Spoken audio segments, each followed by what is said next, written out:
ngày mơ lực còi ok chẳng một đòn tiết nhưng cô coi mơ một đòn tiết tí mùi mẹp cả đấy là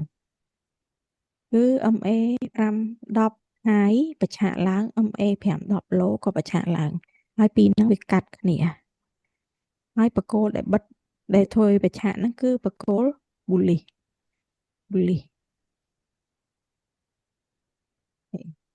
chắc ban này là trend vía កំពុងតែឡើងយើងអត់ខ្វល់ការអំបែកឡើងនេះទេយល់ទេបាទហ្នឹងហើយខ្ញុំនិយាយប៉ុណ្ណឹងបងស្ដាប់ឮអត់ហ្មងគេលោកខ្ញុំនិយាយសឹបពេកអត់អីលឺតែស្ដាប់បាទលឺតែអត់អីយល់ហ្នឹងហើយបាទព្រោះខ្ញុំនិយាយអង្គសឹបបាទអញ្ចឹងអូកន្លែងខេហ្នឹងវាអឺពេលដែលវាអំបែកអញ្ចឹងហើយយើងធ្វើមិនទៀតយើងអត់ខ្វល់ពាក្យនេះទេព្រោះយើងមើលបាទតែបកគោលដែលកើតឡើងថ្មីតែប៉ុណ្ណោះយើងមើលតែប៉ុណ្្នឹងទេមក screen ទូរស័ព្ទយើងហ្នឹងណាហើយពេលបាទដែលយើងបានទទួលឡើងបច្ឆាឡើងហ្នឹងហើយយើងចាំចូល re-entry by អានេះគេហៅថា re-entry by អូខេហ្នឹងហើយអញ្ចឹងបានថាពេលកន្លែងហ្នឹងគឺយើងត្រូវការទិញឡើងប៉ះហើយទិញឡើងប៉ះហើយទិញឡើងលុះដល់វាផ្លាស់ប្ដូរទិសមកវិញគឺពេលដែលវាបច្ឆាចុះ MA 510បច្ឆាចុះអានេះវាបិទ berry បាទណាបិទ berry ហាហ្នឹងកាត់គ្នាឡើងនេះកាត់គ្នាឡើងនេះអាហ្នឹងមិនមែនតតែពេលដែលវាធ្លាក់ដាច់ដល់នេះហើយបានវាកាត់ទេណាវាកាត់គ្នាតាំងពីបកគោលមួយនេះទៅនេះតាំងពីម្ដុំនេះទៅនេះតាំងពីអាបកគោលបាទខ្មៅនេះបិទណា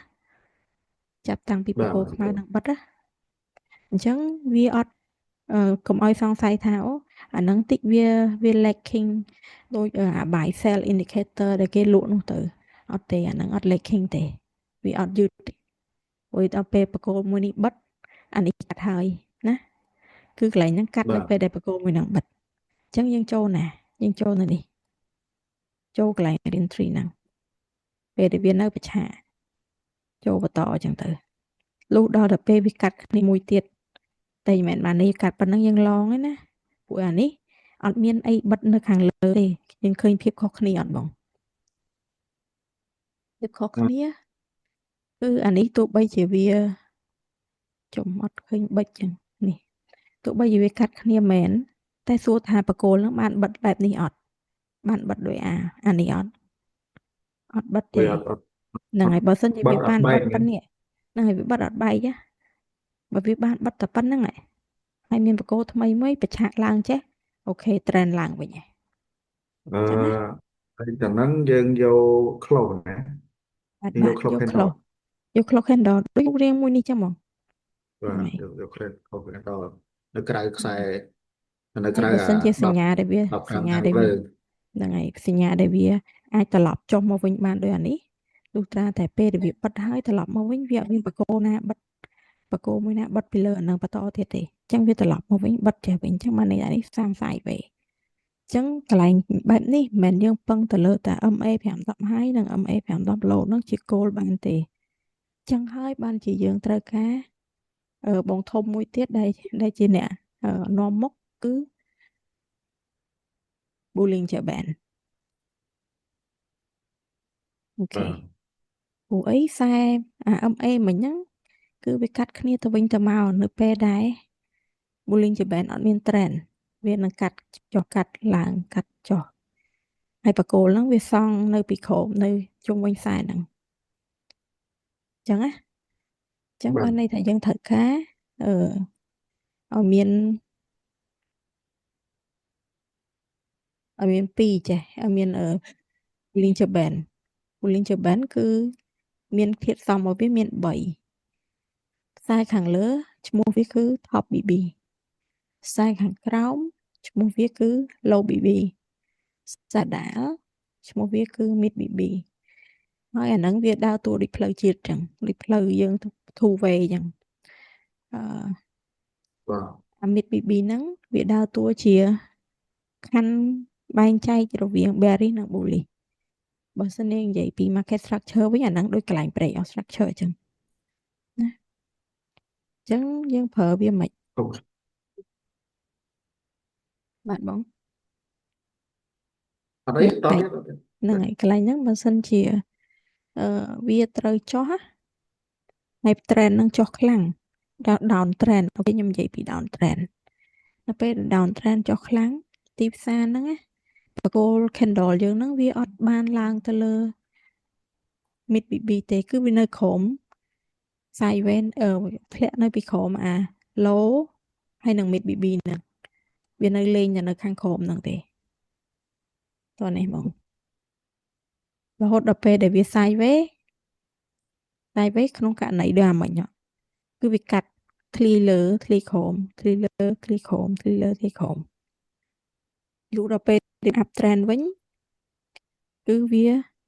លេងតែនៅលើទេអត់ចុះមកលេងអាក្រោមនេះទេអញ្ចឹងណា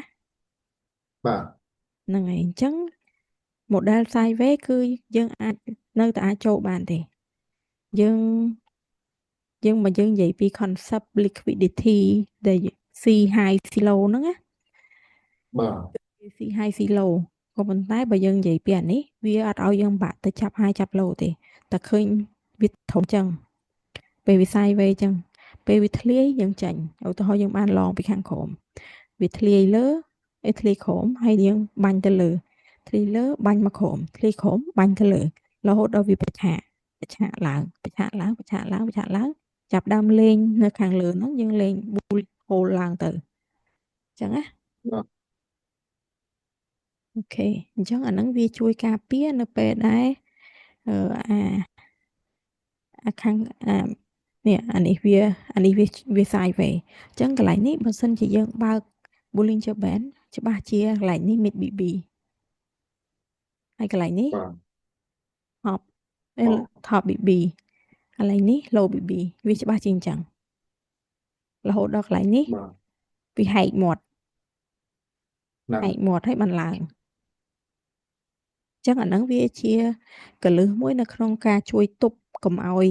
អា MA នេះវាកាត់ឈួតម្ដងអញ្ចឹងណាតោះនេះបងអញ្ចឹងបើគេ combine អាពីរហ្នឹងចូលគ្នាដោយអាវុធមួយដែលអាចប្រឆាំងជាមួយទីផ្សារ sideways អញ្ចឹងដោយសារតែរាល់ concept ទាំងអស់វាបរាជ័យនៅពេលទីផ្សារ sideways ហើយបើសិនយើងចាប់បានទីតាំងដែលល្អយុទ្ធសាស្ត្រដែលល្អគឺយើងអាចចូលដល់ពេល sideways នឹងបានទៀតដឹងចេញត្រង់ណាចាអានេះបើធ្លាយលើចូលធ្លាយលើ short មកក្រោមធ្លាយក្រោម long ទៅលើធ្លាយលើ short មកក្រោមធ្លាយក្រោម long ទៅលើរហូតដល់ពេលដែលវាហែកមាត់ បាទ ហើយចឹងហ៎បង បាទ ចឹងអានេះយើងគ្រាន់តែយល់អំពីមុខងាររបស់ខ្សែនីមួយៗចឹងមុខងារខ្សែ MA 510 high 510 low ហ្នឹងមុខងារវាដើម្បីឲ្យដឹងអំពីរបត់ទីផ្សារភ្លាម short term market movement បានន័យថាកាច់នៅត្រង់ណាប្រើចូលនៅត្រង់ណាបំបែកនៅត្រង់ណាចូលនៅណាបំបែកនៅណាចូលនៅណា Bollinger Band មុខងារវាឲ្យយើងដឹងអំពី sideways bullish ហើយនឹង bearish អានេះ bullish bearish ដឹងដូចគ្នាតែគ្រាន់តែមុខងារវាសុំយកវាធ្វើជាកន្លែងចូលយើងបកគលមុខងារ bullish bearish sideways ឲ្យBollinger Band ណាឲ្យ Bollinger Band អញ្ចឹងអានឹងមួយមុខងាររបស់ MA5 មួយទៀតមុខងាររបស់ MA5 គឺជាកន្លែង filter trend បានន័យថាចម្រោះ trend bearish ឬក៏ bullish ឬក៏ sideways មួយដែលខ្លាំងដែរអញ្ចឹងបើសិនជាយើងបូកអានឹងចូលគ្នាជាមួយនឹងពួក MA 510 high low និង low ឲ្យ top BB ពេលដែលប៉ះអានឹងទៅគឺខ្លាំងហើយកន្លែងនេះអីបើសិនជាវាកាត់ជាមួយនឹង mid BB ចេញប្រឡោះចេះកាត់ជាមួយនឹង low BB ចេញប្រឡោះចេះបាញ់ឡើងកាត់បាញ់ឡើងអញ្ចឹងណាក៏ប៉ុន្តែបើសិនជាយើងនិយាយពីមុខងារវាឲ្យចំហ្មងគឺបើសិនជាបកគោលនៅពីលើបកគោលវានៅពីលើហ្នឹងហើយនៅលើខ្សែគឺ up trend បាទ បើសិនជាបកគោលនៅពីក្រោមខ្សែគឺ down trend ហើយបើសិនជាបកគោលនឹងវាខ្សែនឹងវាត្រង់ចេះ បានន័យថា sideways ដែរក៏ប៉ុន្តែយើងអត់ផ្ដោតទៅលើរឿងហ្នឹងទេគ្រាន់តែយើងដឹងមុខងារកន្លែងហ្នឹងតែប៉ុណ្្នឹងទេក៏ប៉ុន្តែសម្រាប់ MA 50គឺយើងប្រើ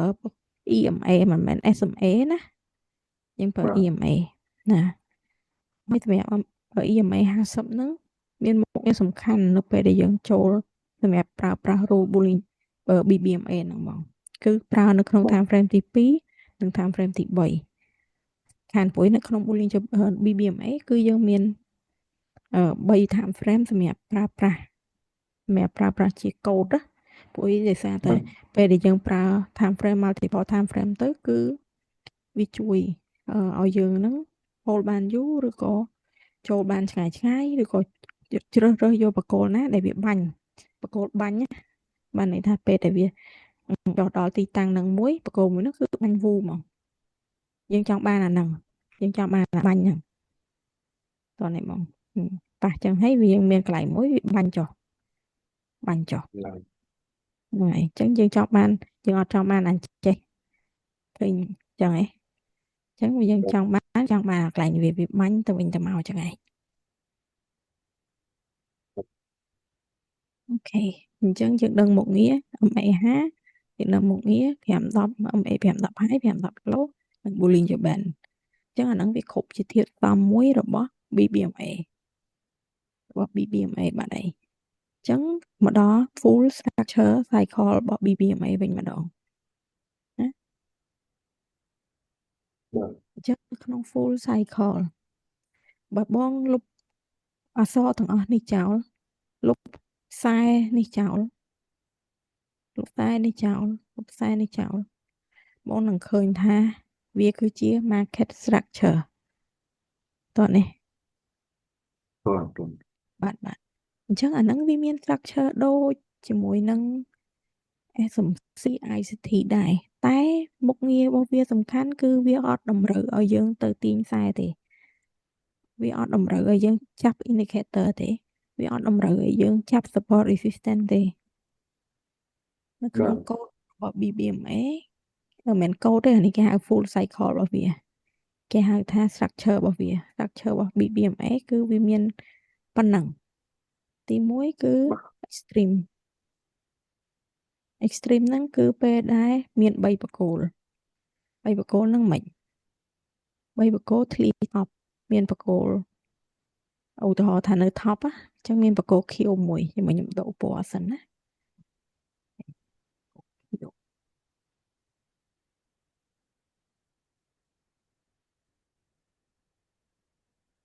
បន្ទាប់មកទៀតមានបកគោល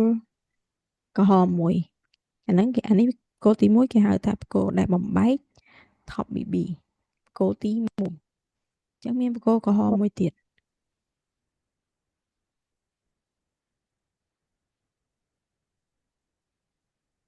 យើងកុំខ្វល់ថាវិកហ្នឹងវាយណាបាច់ខ្វល់វិកទេសំខាន់កទៀន Q និងកទៀនក្រហមហ្នឹងគឺស្មើគ្នាតោះឡើងហ្នឹងអត់បងបាទត្រូវឲ្យកទៀនក្រហមនិងកទៀនQ ហ្នឹងគឺស្មើគ្នាអញ្ចឹងមានអបកោទី3នេះមកខ្ញុំតាំងវាដោយពណ៌លឿងហើយបកគោលហ្នឹងគេហៅវាថាបកគោល retest ហ្នឹងបងកត់ទុកទៅនៅក្នុង slide ក៏មានដែរក៏ប៉ុន្តែយើងអាចកត់ទុកបានដើម្បីឲ្យយើងចងចាំអញ្ចឹងបកគោល retest ហ្នឹងវាឡើងទៅ retest ជាមួយនឹងអាខ្សែនេះបើវា retest អត់បែកគឺវាត្រូវ reverse គឺវាត្រូវត្រឡប់ចុះមកខាងក្រោមវិញអាហ្នឹងដូចកន្លែងខ្ញុំធ្វើ analyze នៅក្នុង TikTok នៅក្នុងអីឲ្យគ្នាយើងមើលអញ្ចឹងណាគឺកន្លែងហ្នឹងវាមាអនញ្ចឹងជប់ខ្ញុំសុំសួរបន្តិចបាទបងអឺចេញ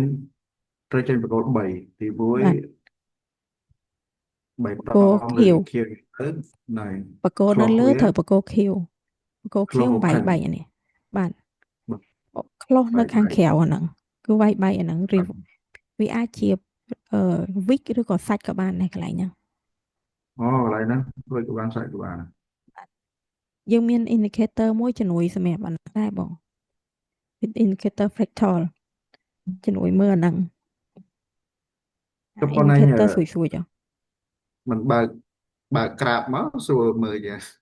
អូពីសខេពលើក្រាបវាលឿនជាង អូខេ រៀនគូ ចឹង តែ ក៏ រូប បាន វានឹងពិបាកសម្ដែង អូខេចុះអានេះមានណាអូ មើល ឡើង ហ្នឹង វិញ មើ បា ល ត់ ផ្ទាល់ហ្នឹងមកស្រួល ឥឡូវខ្ញុំមើល extreme នេះកន្លែងនេះបកគោលដែលវាវាយធ្លាយអានេះឲ្យកទៀនហ្នឹងស្មើគ្នាបងគៀវមួយក៏ហមមួយចឹងកន្លែងហ្នឹងអត់ខ្វល់ថាអាវិចនេះវែងជាងអានេះឬក៏ខ្លីជាងអានេះទេសំខាន់មានគៀវមួយក៏ហមមួយហើយកន្លែងកទៀនហ្នឹងគឺជា stop loss កទៀនទៅដល់ចុងទៀនហ្នឹងអាចជា entry និង stop loss ចឹងនៅពេលដែលវាកាត់អញ្ចឹងហើយអាហ្នឹងគេហៅវាថា extreme បាទអូខេ ហើយវាថា extreme លុះដល់វាមកប៉ះជាមួយនឹង re-entry ហ្នឹងកាលមុនបើសិនជាធម្មតាមុនពេលចេញ extreme ប៉ះត្រង់ហ្នឹងវាអាចនឹងឡើងទៅវិញត្រូវអត់ប៉ុន្តែនៅពេលដែលវាប៉ះហើយវាអត់ឡើងទៅវិញគេហៅវាថា TPW គឺជាកន្លែងដែលគេប៉ះហើយឡើងតែឡើងអត់ផុតពេលខ្លះវាអាចឡើងផុតតែអត់ផុត top មិនមែនអត់ផុត high នេះអត់ផុត top BB មិន អត់ចេញក្រៅ ខ្ញុំសួរបន្តិចមិញបងថា3តែអានេះ2ណា2 handle ពេលខ្លះ អា និយាយទៅពេលខ្លះអាកន្លែងដែលវាមក retest អាបកគោលទី3អាបកគោលទី2ហ្នឹងណានេះបកគោលទី2គេមកចំបាត់ទៅណាមកទេ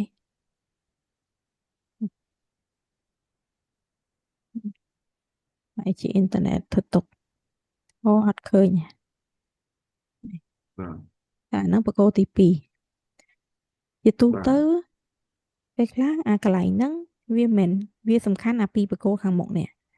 ពេលខ្លះអាទី3ហ្នឹងវាមិនមក retest ភ្លាមទេវាហើយក៏មិនបានន័យថាវានឹង retest រហូតទៅដល់មកបកគោលទៅមកបកគោលមកដែរគឺបានន័យថាវាបញ្ចេញអាពីរហ្នឹងហើយវានឹងបង្កើតបកគោលថ្មីដើម្បីមកបំបុកអាហ្នឹងបើបំបុកអាហ្នឹងអត់បែកទេអត់ផុតខ្សែនេះទេ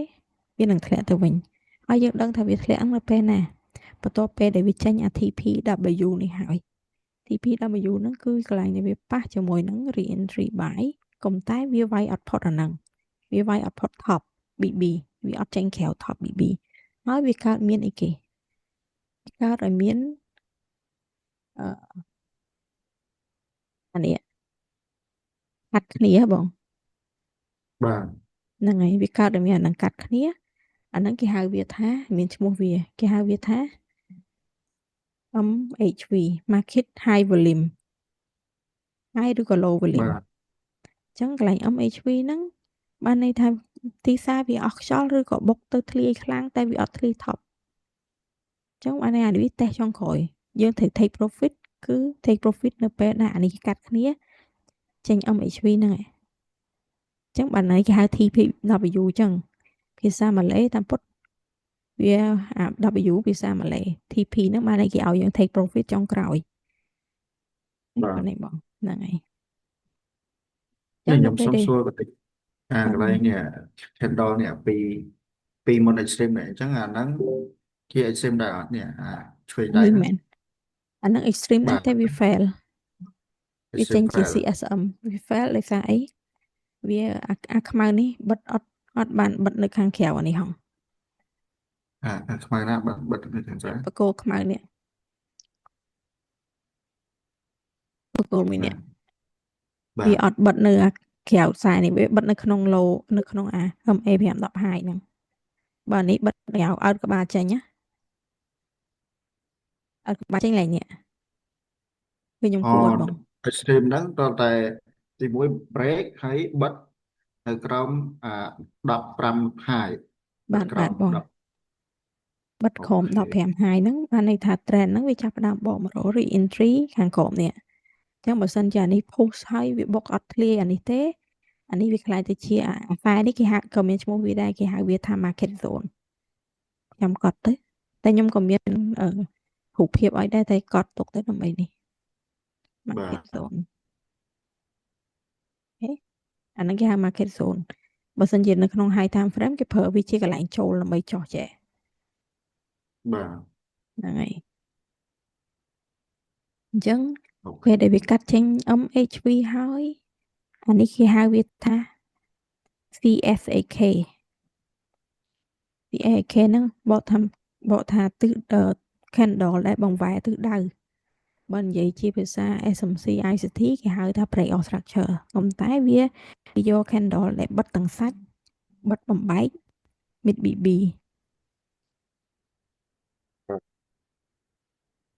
បិទបំបែក mid B បិទក្រហមបងបាទហ្នឹងហើយពេលដែលវាបិទបំបែក mid BB ហើយជាសញ្ញាមួយដែលយើងអាចប្រើ re-entry ដែលនៅតំបន់ខាងក្រោម mid BB ហ្នឹងដើម្បីចូល short ហើយកន្លែងនេះវាមានឧបសគ្គមួយត្រង់ថាវាមាន MA50 នៅនេះអញ្ចឹងបើធ្វើឲ្យវាធ្លាក់មកនោះវាទើន MA50 បើកើតមាន extreme អានេះក៏ extreme ដែរតែ extreme buy បងតែធ្វើវាឡើងរួចហ្នឹងឡើងរួចមកជើងហ្នឹងនេះបាអានេះទវាទីពេលដែល extreme ខ្លាំងណានៅពេលណាពេលដែល extreme ហ្នឹងដែលវា extreme អាចទាញតម្លៃបុកឡើងលឿនគឺនៅពេលដែលអាខ្សែ MA5 នេះ MA5 នេះចេញខាងក្រៅ low BB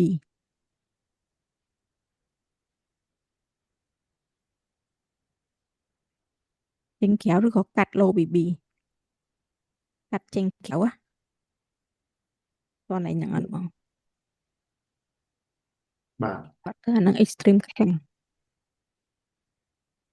extreme ហ្នឹងអាចបង្វែរទិសដៅឡើងភ្លាមបានណាចឹងបាអានឹងទវាចេញអានឹងហើយវាបកឡើងទៅវិញហ្នឹងបើខ្ញុំនោះខ្ញុំបានឡងនៅនេះឡងនៅកទៀននេះ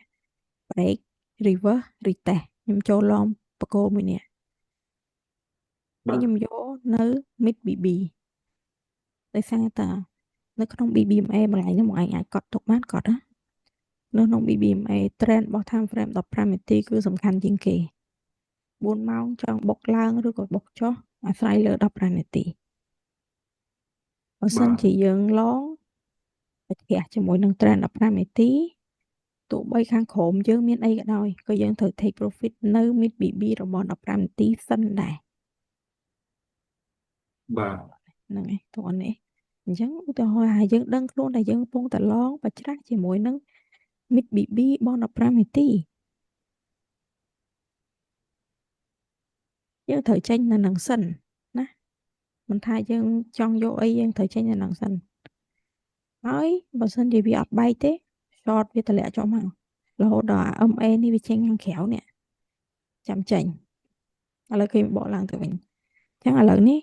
យើងនៅបច្រាស់ trend 5 10នាទីឡើយទេអញ្ចឹងបើសិនជាវាអាចវាឡើងទៅប៉ះជាមួយនឹងអានេះនឹងចុះមកទៀតហើយបាទ ហ្នឹង real market មកគឺយើងប្រើអញ្ចឹងហើយនៅក្នុង អូខេ ការ trade BBMA គឺមានកូដគេអញ្ចឹងថ្ងៃហ្នឹងធៀបពិតទៅ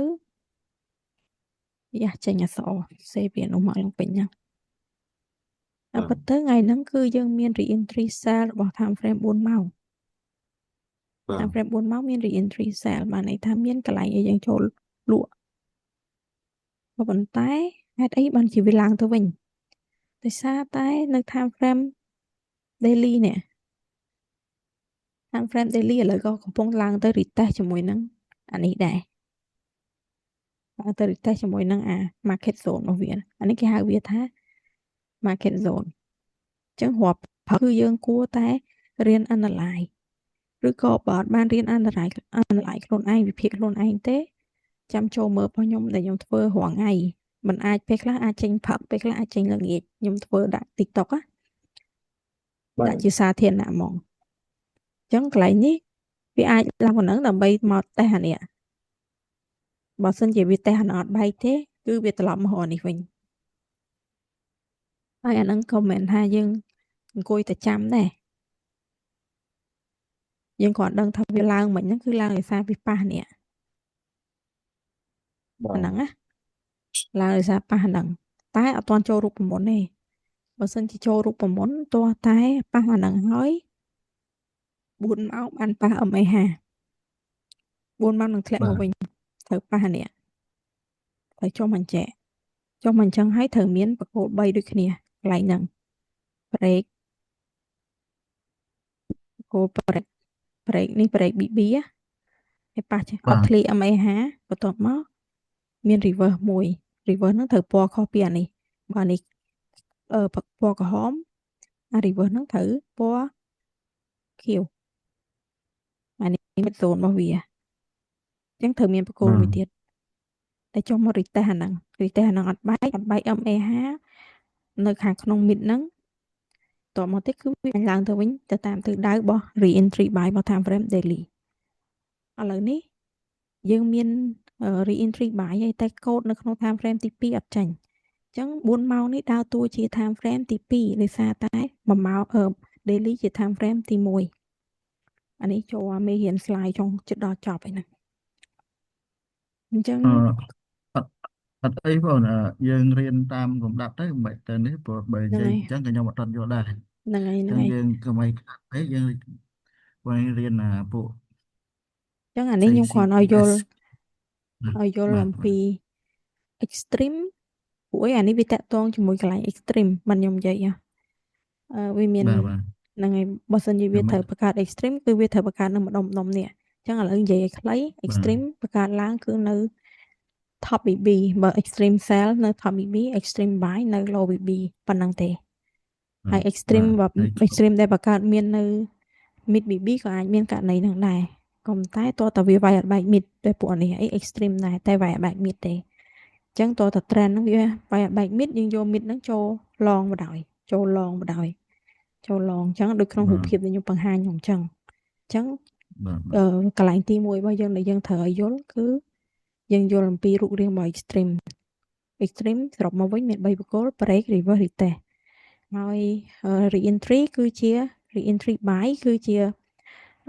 ទីតាំង MA5 ហើយនឹង10កាត់គ្នាចេញខៀវអញ្ចឹងឯងបើយើងមើលនៅក្នុងអឺអា MT5 គឺក៏យើងប្រើខ្សែមួយខៀវមួយក្រហមដែរអញ្ចឹងកាត់ បាទ គ្នាអា5កាត់ពីលើអា10អញ្ចឹងពេលដែលវាប្រើ re-entry របស់ time frame ណាមួយគឺត្រូវ re-entry នៅពីលើ mid BB ដូចគ្នា re-entry ដែលនៅពីខាងក្រោមពីខាងលើ mid ពីខាងក្រោម mid BB មិនមែនជា re-entry បែកដែលល្អទេសម្រាប់ re-entry cell ក៏ត្រូវការឲ្យនៅពីក្រោម mid ដូចគ្នាដែរបើសិនជា បាទ re-entry buy ត្រូវនៅលើ re-entry cell នៅក្រោមអាហ្នឹងខ្ញុំមានសរសេរទុកនៅក្នុងអឺ slide យើងឲ្យថាវា description វាមិនតែគ្រាន់នេះខ្ញុំបង្ហាញរូបរាងវាហ្មងហ៎បងរូបរាងវាបើសិនយើង buy ត្រូវ buy លើ mid បើសិន sell ត្រូវ sell ក្រោម mid ត្រូវទេតោះនេះបង បាទ បាទ បាទ ហ្នឹងហើយអញ្ចឹងអានេះសិតតែ buy នេះកន្លែង buy ដល់ពេលបែក mid ប៉ុន្តែកន្លែងនេះបែក mid BB មែនមាន MHV មែនអានេះ CSAK របស់គេហ្នឹងណាបងក៏ប៉ុន្តែវាកាត់គ្នាឡើងទៅវិញសញ្ញាមួយដែលធ្វើឲ្យយើងដឹងថាវាអត់ជាប់ធ្លាក់មកដល់ក្រោមហ្នឹងគឺនៅពេលដែលកន្លែងហ្នឹងមាន re-entry buy របស់ time frame 4ម៉ោងអានេះវា MA កាត់គ្នាឡើងទៅវិញនេះកន្លែងនេះដែលយើងសញ្ញាយើងដឹងថាវាឡើងទៅវិញណាវាចេញបកគោលនេះដូចកន្លែងមេរៀនទី1ដែលយើងនិយាយមិញហ្នឹងអញ្ចឹងបកគោលហ្នឹងបច្ឆាឡើងហើយបកគោបិទខៀវអញ្ចឹងបើសិនជាបកគោនឹងបច្ឆាឡើងបកគោបិទខៀវយើងអត់ short ទេយើង long ទៅវិញអញ្ចឹងបើសិនជាអ្នកដែលចាប់ market structure ចាប់អីអញ្ចឹងណាគេច្បាស់ជាយកអានេះមក short ហើយគិតចឹងអត់បើយើងធ្លាប់រៀនណា បាទ យកអានឹងមក short ហើយតែញ៉ាំ BBMA ឃើញតែប៉ុណ្្នេះហើយលេង short ហើយឈប់ short ហ្មងចឹងហ៎បង យល់ ហេចឹងមួយទៀតភាពមួយទៀតដែលសំខាន់បំផុតនោះគឺនៅពេលដែលបកគោខៀវសុទ្ធក្រហមសុទ្ធនៅខាងលើឬខាងក្រោម MA 510ថ្ងៃឬក៏ low អាហ្នឹងគឺក្បួនចូលហ្មងណានៅពេលដែលវាខៀវសុទ្ធនៅពីលើចឹងហ៎បងឲ្យចាំនៅ re-entry នេះអត់បានចូលទេអត់បានចូលទេមែនទេហើយខាតអត់បានចូលហ្នឹងច្រើនថ្ងៃទៀត បាទ មើល4បកគោល6 10ម៉ោងមួយថ្ងៃបាត់ហើយខ្ញុំ បាទ ចឹងនៅពេលដែលវាចេញរបៀបហ្នឹងមិនមែនយើងបានន័យថាយើងអង្គុយមើលឯងខៀវសុទ្ធអមសុទ្ធអញ្ចឹងយើងតម្លាក់ time frame ឧទាហរណ៍ថា4 ម៉ោងអញ្ចឹងឥឡូវខ្ញុំខាហ្នឹងឲ្យមើលចុះចាទៅចេញ5 10នាទីឯណាខ្ញុំចង់ឲ្យមើលកន្លែងខៀវក្រហមសុទ្ធ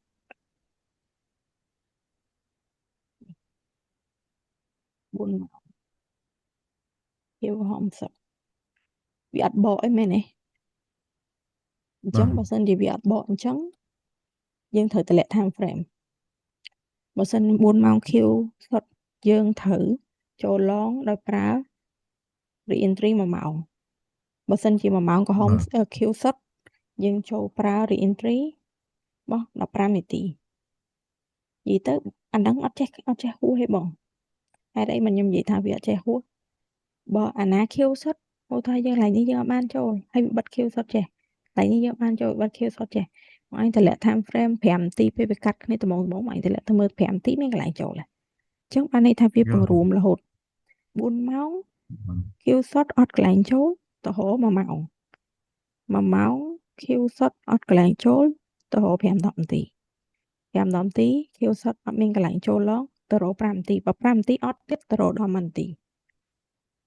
បាទ អូខេអញ្ចឹងនៅក្នុងមេរៀននៅក្នុងការដែលយើងទៅមើលយើងចូលទៅមើល slide វិញមកខ្ញុំបើកឲ្យមើលនេះគ្រាន់យើងឲ្យមើលដឹងពីរូបភាពឯណានេះអញ្ចឹងអាកន្លែងមិញនេះអាកន្លែង CSAK មិញមកឲ្យមើលឃើញណាយល់ហើយណាយល់ហើយ handle the break ហ្នឹងហើយ MHV នេះគឺមាន MA កាត់គ្នានៅខាងលើហ្នឹងកាត់គ្នានៅខាងលើ B បាទអានេះ3បកគោលយល់ហើយណាខ្ញុំសរុបឡើងវិញណាអា CSM នេះអាកន្លែងដូចកន្លែងខ្ញុំនិយាយខាងលើមុនហ្នឹងចឹងបកគោលបិទបច្ឆាចុះក្រោមគឺ BB ហ្នឹងវាឆាកបច្ឆាចុះក្រោមជាមួយនឹង MA ពេលដែលមាន CSM ពាក្យពេញវាគេហៅវាថា candlestick momentum candlestick momentum ហ្នឹងគឺបានន័យថាជាបកគោលដែលបង្ហាញអំពីកម្លាំងនៃទីផ្សារបើសិនជាកម្លាំងនៃទីផ្សារខ្លាំងវាគ្រាន់តែទាញប្រយុទ្ធអានឹងបន្តិចហើយវាឡើងមករក re-entry វិញហើយវាបន្តទៀតដល់ពេលជ្រុលភាពខុសគ្នារវាង extreme និង CSM អានោះមាន3មាន2បាទនិយាយតែថានេះមួយខមួយយ៉ាងទៅឬមួយក៏ខមួយនេះប៉ុន្តែ និយាយទៅភាពខុសគ្នា CSM ដូចកន្លែងដែលខ្ញុំនិយាយមុនហ្នឹងអញ្ចឹងណាអាក្រហមរបស់អា extreme គឺបិទនៅក្រៅខ្សែ MA 5 10 high low វាចេញក្រៅចែ reverse ហ្នឹងណាហើយធ្លាយ top ដូចគ្នាពីរហ្នឹងធ្លាយ top BB ដូចគ្នា top high low ដូចគ្នាគ្រាន់ថាមួយ retest បានសម្រេចអានេះវាចេញបច្ឆាចុះបន្តរហូតហ្នឹងហើយយល់មួយមកថានៅខាងក្រោមអញ្ចឹងវាអត់បិទនៅលើតែនេះទេនៅលើតែបច្ឆាទេ MA 5 10 low ហ្នឹងហើយបាទនៅខាងលើក៏វាអត់បិទចេញឆ្ងាយពី MA 5 10ហើយដែរហើយពេលដែលវាចេញអញ្ចឹងហើយយើងគូខ្សែ retest មកពេលដែលវា retest បានសម្រេចគឺវាធ្លាក់មហោមកតេស្តមួយមីតបានសម្រេចហើយវាឡើងទៅមួយជើងទៀតស្រាប់តែ MA មកកាត់គ្នាចេះដោយកាត់គ្នាចេញក្រហមទៅមួយជើងទៀតដាក់មីតបដ ாய் បាទយល់អញ្ចឹងពេលដែលមាន CSAK យើងចូល re-entry បានម្ដងពេលដែលមាន CSM យើងចូល re-entry បានម្ដងទៀតពីរហ្នឹងជាសញ្ញា CSM ហើយនិង CSAK នេះគឺជា passport ដែលយើងអាចចូលមកយក re-entry បានបាទនេះបើអត់មានពីរហ្នឹងទេ re-entry low probability ឬក៏អាច sideways បកគោលនៅកណ្ដាលព្រោះអត់មានលំហូរ extreme ហ្នឹងសញ្ញានៃការបកសញ្ញានៃការ pull extreme pull back មករក re-entry ពេលខ្លះវាតេស្តទៅវាចេញ វាចេញ MHV ពេលខ្លះវាគ្រាន់តែតេស្តមិដហើយវាទៅទៀតពេលគេមិដហើយវាកាត់គ្នា MA កាត់គ្នានៅខាងក្រោមហ្នឹងវិញដូចក្នុងករណីខ្ញុំបង្ហាញនៅក្នុងសារមិញអញ្ចឹងណា បាទ កាត់គ្នាភ្លាមឡើងទៅវិញដូចមាសហ្នឹងមានចេញ MHV ស្អីតន់ឡើងរហូត2អាទិត្យអីទៅមកចុះនេះហ្នឹងអញ្ចឹងអានេះមាន CSAK ចូល re-entry ម្ដងមាន CSM ចូល re-entry ម្ដងទៀតនៅពេលដែលវាចេញ extreme buy ដូចខ្ញុំនិយាយអញ្ចឹងមានប្រកបក្រហមមួយត្រូវមាន MA5 នៅហ្នឹងដែរអញ្ចឹងណាគោលក្រហមមួយតែអាហ្នឹង MA5 តចូលកូដមិនបាច់មាន MA5 ក៏បានដែរឡើយខ្ញុំច្រឡំអត់មានកូដទេគ្រាន់តែចេញបកគោលក្រហមបន្ទាប់មកបិទគូមួយខៀវហ្នឹងបិទខៀវនៅក្រោមlow BB អញ្ចឹងបន្ទាប់មកទៀតយើងគូ milestone មួយមកវា retest ជាមួយនឹងអត់បែកវាឡើងទៅវិញឡើងវិញមកដល់ត្រង់នេះវា MA កាត់គ្នាទៀតដែរមកដល់បែក VAK ចាប់ផ្ដើមចូល re-entry buy re-entry buy មាន CSM buy ឡើងមាន CSM buy ឡើងបាទអាហ្នឹងជា structure របស់វាក៏ប៉ុន្តែធៀបពិតអ្វីដែលយើងត្រូវការចាប់ structure ហ្នឹងយើងចាប់តែ time frame ដែលយើងកំពុងតែចូលexecute time frame ទេ time frame ទី3ទេ time frame ទី1គឺត្រូវ